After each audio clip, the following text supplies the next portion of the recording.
Como humanos, somos resistentes a cierta cantidad de radiación, de forma que científicos y organizaciones de todo el mundo constantemente trabajan en encontrar cuáles son los límites de exposición que nos podemos permitir a la radiación que encontramos por doquier. Sobre todo, la ionizante, aquella que puede alterar enlaces naturales de nuestras moléculas y, entre otras cosas, provocar el cáncer. Pero para la explosión del reactor nuclear de Chernobyl, el episodio que provocó la exposición accidental de radiación más catastrófica de la que tenemos memoria, mucho de esto no era bien sabido. En medio de la confusión de los días siguientes, gobiernos enteros personificados por científicos comenzaron a trabajar inalcanzablemente para saber cuánto de cesio, estroncio y otros elementos habrían de determinar como no dañinos en alimentos. A más de 2000 kilómetros de distancia, la nube radiactiva encontró en el aire su canal natural para su dispersión a lo ancho de toda Europa, llegando así hasta Irlanda del Norte. No mucho habría pasado si la nube permaneciera en el aire, pero a su recorrido en Irlanda, una lluvia se precipitó con fuerza, acumulando radiación en tierra y eventualmente en alimentos cultivados y en animales cuya principal fuente de alimento son los pastizales. La radiación se las arregló para contaminar todo a su paso y estaba en vía de atravesar el gran charco oceánico.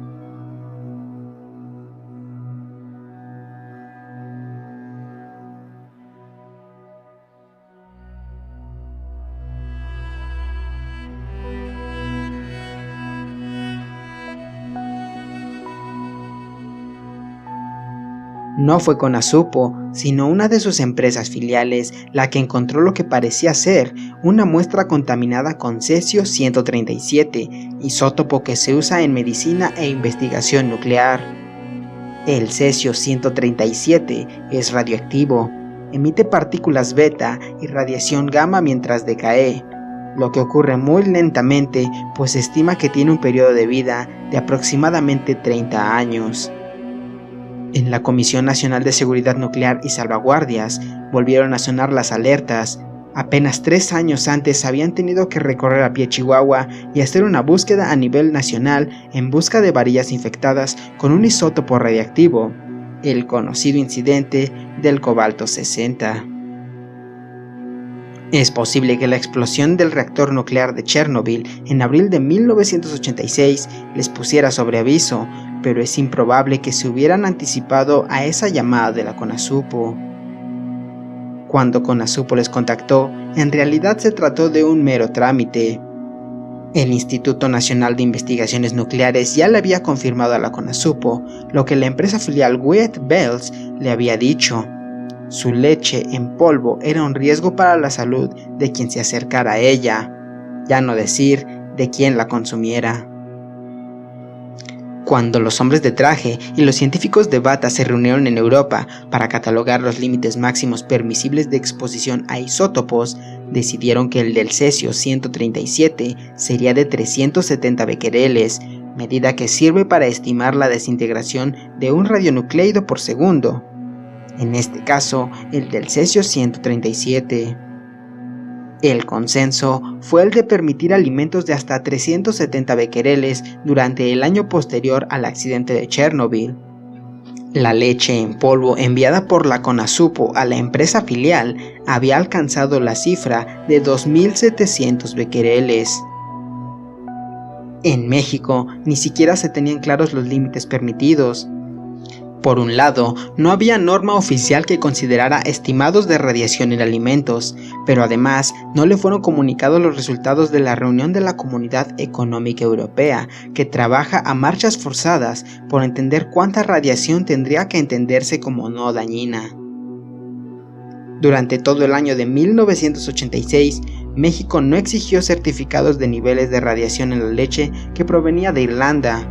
Una vez más, la Comisión Nacional de Seguridad Nuclear tendría que ir a contrarreloj. La primera recomendación de la CONACENUSA fue la más obvia: parar todo embarque que llegaba a México, usualmente por el puerto de Veracruz. Todo embarque que llevara consigo leche en polvo.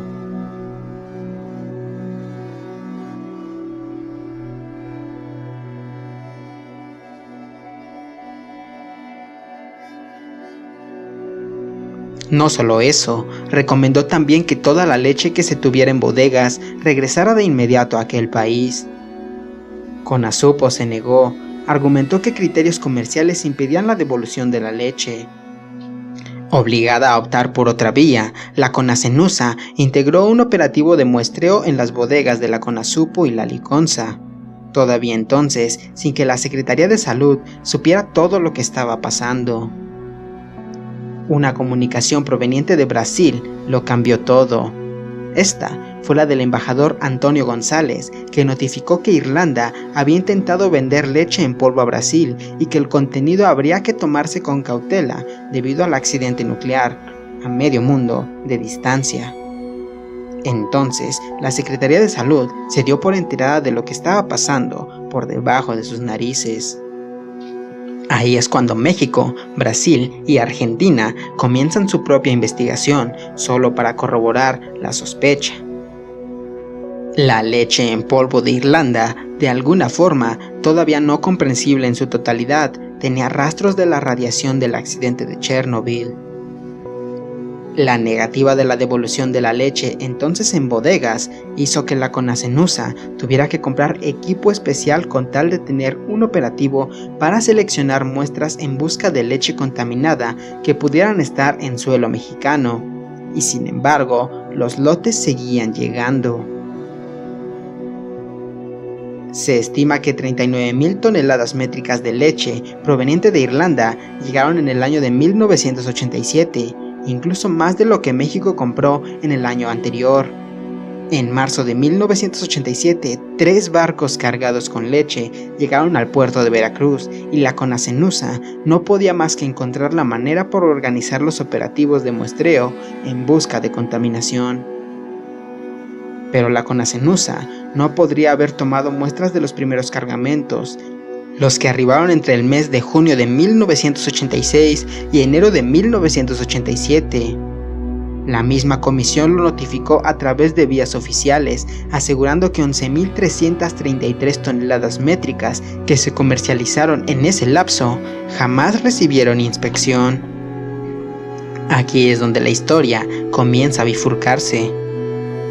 La revista Proceso asegura que el escrito proveniente del embajador Antônio González llegó solo 3 meses después del accidente de Chernobyl, lo que habría puesto sobre aviso a la Conasupo, Conasenusa y hasta la Secretaría de Salud.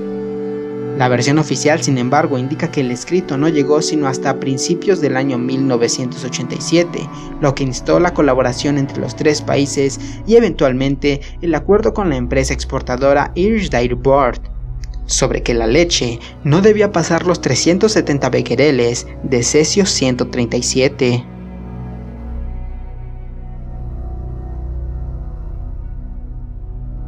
La leche distribuida entre los meses de junio de 1986 a enero de 1987 nunca fue comprobada. No se sabe si en efecto, al menos una parte contaba con índices elevados de contaminación radiactiva, y no se puede asegurar ni su afectación ni su inocuidad. Tampoco se tiene registro de su distribución, si toda ella fue ocupada en Conasupo y Liconza o enviada a las empresas filiales, quienes al parecer tampoco contaron con los instrumentos necesarios para detectar los niveles hasta que la empresa Wild Bales detectó los 2,700 becquereles. A pesar de la gravedad de la imposibilidad de la detección de niveles de cesio 137 en leche distribuida por la Conasupo, el hecho no fue revelado de momento. En vez de ello, la Secretaría de Salud, Conasupo y Conasenusa comenzaron a tener reuniones técnicas para conseguir disminuir la toxicidad de la leche en polvo que estaba siendo encontrada en los lotes de bodegas. La idea para solucionar el problema era diluir la leche contaminada.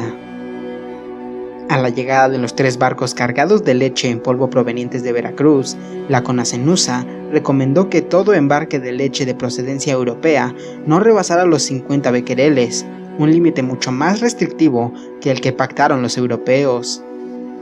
Fue entonces cuando la Conasenusa sugirió la posibilidad de disminuir los niveles de lotes con 44 becquereles con otros mucho más puros. Así es, La solución planteada era mezclar la leche con altos índices de contaminación con leche que tuviera niveles mínimos, como si de azúcar en café se tratase. Sin embargo, por más increíble que parezca, las discusiones para diluir la leche sí avanzaron en realidad.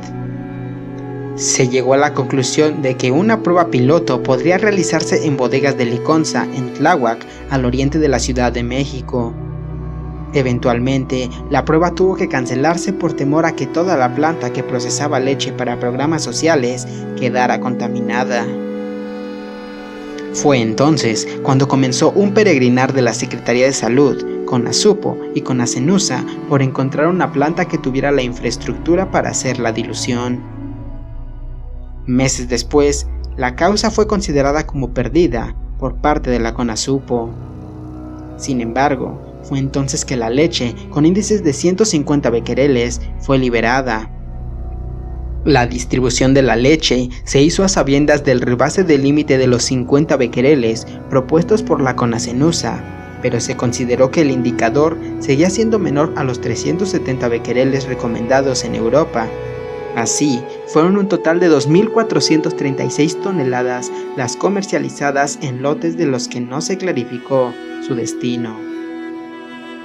Adicionalmente, hubo otras 1.497 toneladas de leche en polvo que al rebasar los 370 becquereles permanecieron almacenadas en bodegas hasta que México encontrara qué hacer con ellas. Pasaron 18 meses de recibir leche potencialmente radiactiva.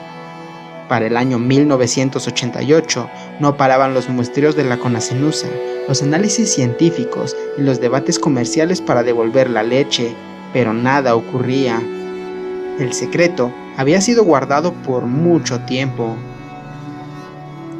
Un año después, el 21 de enero de 1988, una organización ecologista le dio la vuelta al tema y tomó desprevenido al gobierno. Ese día, la organización ecológica, el Grupo de los 100, denunció en conferencia de prensa la compra de leche contaminada por parte de la CONASUPO y exigió la devolución inmediata a Irlanda. Esa fue la primera vez que la opinión pública se dio cuenta que el gobierno llevaba más de un año recibiendo leche contaminada por el accidente de Chernobyl. No hay información oficial sobre que esa conferencia haya acelerado los procesos, pero debió hacerlo, porque no más de un mes después, el 18 de febrero, por fin la Secretaría de Salud ordenó oficialmente toda la devolución de leche que hubiera sido encontrada contaminada por encima de los 370 becquereles, directo hasta Irlanda.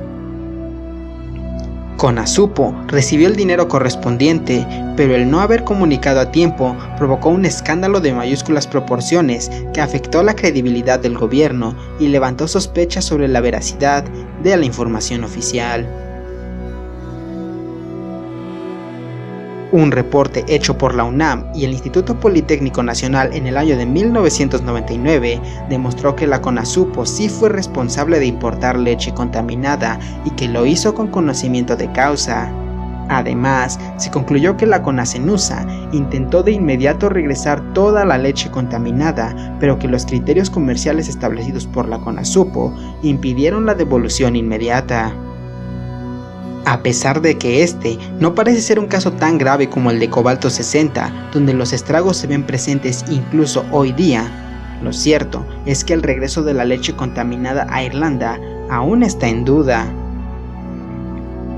En una entrevista del año 2019, el vicealmirante Rodríguez asegura que los barcos Sonora y Peasant, que llevaban la leche contaminada, fueron desviados y en vez de regresar a Irlanda en el año de 1988 con la leche contaminada, llegaron a Tampico, desde donde la leche fue nuevamente descargada y distribuida.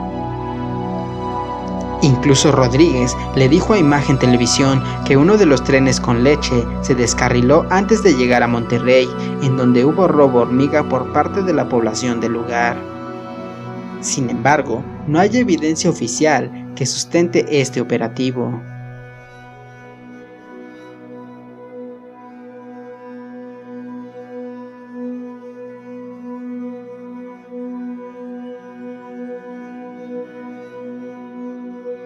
La opacidad del manejo del tema por parte del gobierno federal es lo que permitió que versiones tan dispares como esta sigan viviendo hoy día en el Internet.